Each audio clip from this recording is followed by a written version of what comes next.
সকালে ঘুম থেকে উঠেই দেখি আসলে খামারের লিটারের অবস্থা ততটা ভালো নয়। খামারের লিটার নষ্ট হয়ে গেছে, তো এখন আসলে লিটার পরিচর্যা করব। এখন এই লিটারগুলো ফেলিয়ে দিয়ে আবার নতুন লিটার সংযোজন করব এখন আমার খামারে। আপনারা দেখতে থাকুন আমি আমার এই লিটারগুলো কীভাবে পরিষ্কার করি। মুরগিগুলো আগে দাবড়ায় নিচ্ছি, মানে সরাই নিচ্ছি। এখানে আসলে মুরগিগুলো থাকলে আমি এই লিটারগুলো পরিষ্কার করতে পারবো না, কারণ ওরা আসলে হাতে পাতলে থাকলে এই লিটারগুলো পরিষ্কার করা অসম্ভব হয়ে যাবে, তাই ওদেরকে দাব দিয়ে সরাই নিচ্ছি। এবার আমি এই লিটারগুলো খুব সুন্দরভাবে বেলচা দিয়ে গুছিয়ে নিচ্ছি।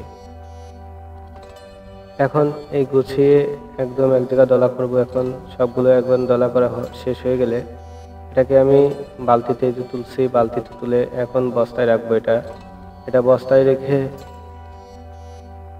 বস্তা যখন ভরে যাবে তখন এটাকে আমি বাইরে এক জায়গায় স্টক রাখবো, কারণ এটা অনেক সময় অনেকে আমাদের বাড়ি থেকেই নিয়ে যায়, তাদের জমিতে বা ফসলের ক্ষেতে দিয়ে থাকে এগুলো। তো যার কারণেই আমি এগুলো রেখে দিয়েছি যে তারা আসলে যাতে নিয়ে যায়। এই যে এখন আমার কিন্তু প্রায় লিটারগুলো বালতিতে করে বস্তায় বন্দি করা হয়ে গেছে অটোমেটিক।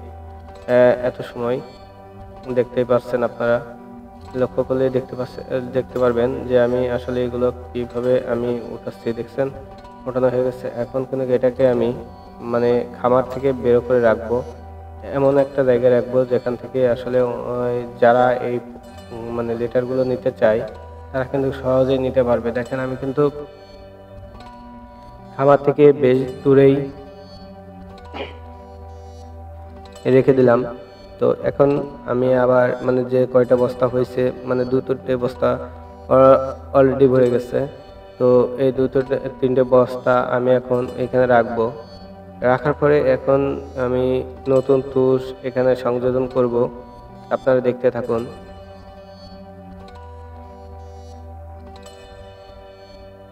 এখন দেখেন আমি নতুন যে তুষটা এখন দিব সেটা আনতে যাচ্ছি।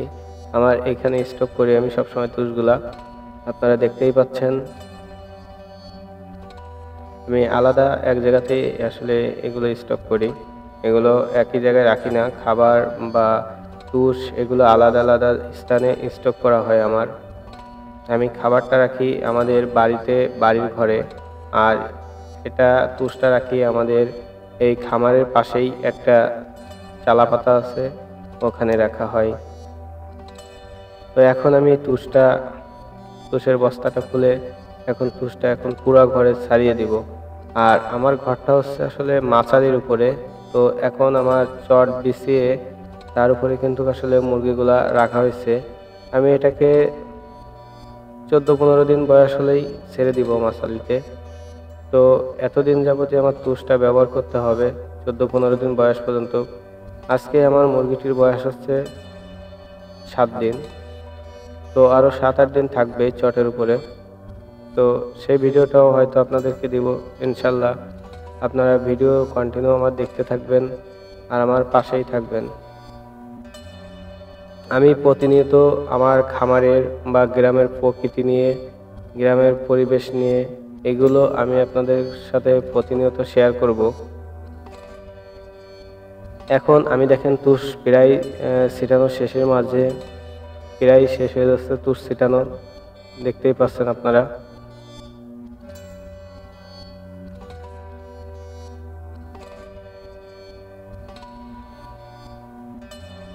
তুষ কিন্তু আমার ইতিমধ্যে ছেটানোর শেষের ভিতর, দেখতেই পাচ্ছেন আপনারা। এবার আমি এখন কাঠ দিব। এই কাঠের উপর হচ্ছে আপনার খাবারের পাত্র, পানির পাত্র এগুলো আসলে রাখতে হবে, কারণ বাচ্চার বয়স যেহেতু 7 দিন, সেহেতু আসলে এখানে উঁচু কোনো কিছু দেওয়া যাবে না। এই জন্যই আমি আসলে 2 ইঞ্চি বাই 1.5 ইঞ্চি যে তক্তাগুলো পাওয়া যায়, হ্যাঁ, 1 ইঞ্চি বাই 2 ইঞ্চি যে তক্তাগুলো পাওয়া যায় মানে বাটাম, সেগুলোই আমি আসলে ব্যবহার করি এখানে। তো এখন কিন্তু এই যে আমি খাবারের পটগুলো এখন দিয়ে দিচ্ছি মুরগিদেরকে। এরপরে আমি আসলে আস্তে আস্তে করে পানির পাত্রগুলো দিতে থাকবো, আপনারা দেখতে থাকুন।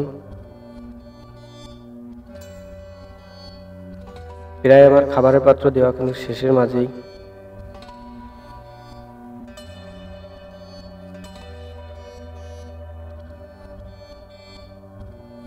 এখন কিন্তু দেখতেই পাচ্ছেন যে আমি কিন্তু খাবারের পাত্রগুলো সম্পূর্ণরূপে দেওয়া হয়ে গেছে। এখন আমি ওষুধগুলো আজকে আমি আসলে কিডনি টনিক আর গাউডের ওষুধটাই দিচ্ছি আজকে।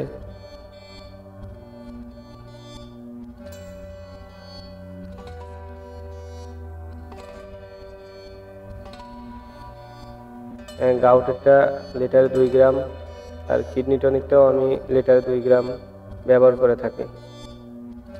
এখন আপনারা কিভাবে ওষুধটা ব্যবহার করে থাকেন অবশ্যই আপনারা আমাকে জানাবেন। আমি আসলে নতুন, আমার ভুল হতেই পারে, তো আপনারা আমার ভুলগুলো সংশোধন করে দিবেন। আর যদি ভুল হয় তাহলে অবশ্যই ক্ষমা দৃষ্টিতে দেখবেন। আর দেখেন আমার কিন্তু পানি দেওয়াও শেষের ভিতরে হচ্ছে।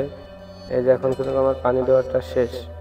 এখন আমি খাবারগুলো দিব, বাচ্চাদেরকে খাবারগুলো দিব। দেখতেই পাচ্ছেন এই যে খাবারগুলো রেডি করছি, এই যে এখন দিয়ে শুরু করলাম।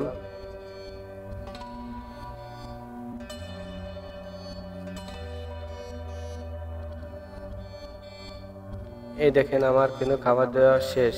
এখন আপনাদেরকে অসংখ্য ধন্যবাদ পুরো ভিডিওটি দেখার জন্য। আমার চ্যানেলটি সাবস্ক্রাইব করে আমার পাশেই থাকবেন। আসসালামু আলাইকুম।